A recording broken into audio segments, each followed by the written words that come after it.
పొద్దున్నే పతిగారు వచ్చి 10 రోజుల నుంచి పెసరట్టు తినాలనిపిస్తుంది, ఓ 2 పెసరట్లు పరిసేయచ్చు కదా అన్నారండి. బాబు పతిదేవుడా, పెసరట్టుకి పెసలుంటే సరిపోవమ్మా, పెనం కూడా కావాలి. పెసరంత కనుకరం తెచ్చుకుని పైసలకి పని చెప్పి పెనం కొంటే 2 పెసరట్లు ఇంకర్మా 10 పెసరట్లు పరుస్తాను అనగానే, పొద్దున్నే వచ్చి సూర్యుడు పడమర వైపు వెళ్ళంగానే పని నుంచి వచ్చేస్తాను, పౌడరే రాసుకుంటావో పర్ఫ్యూమే కొట్టుకుని రెడీగా ఉంటే పరిగెత్తుకుని వెళ్ళి 10 నిమిషాల్లో పెనం కొనుక్కొచ్చేద్దాం అన్నారండి. ఓ లక్కో, బాబు పెనం కొనేసాడు, ఇప్పుడు అంతా హ్యాపీయా అని అడుగుతారేమో. ఇదిగో సెల్లి, బావ డీమార్ట్కి తీసుకెళ్ళాడు.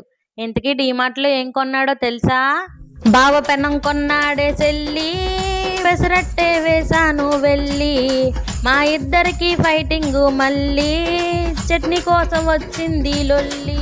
పెసరట్లో నంజు కోసం చికెన్ అంటాడే, లేక మటన్ అంటాడే, అల్లం చట్నీ బెటర్ అంటే వింటలేదే, వీడు కరగట్లేదే. ఏమండోయ్, ఉంటాను.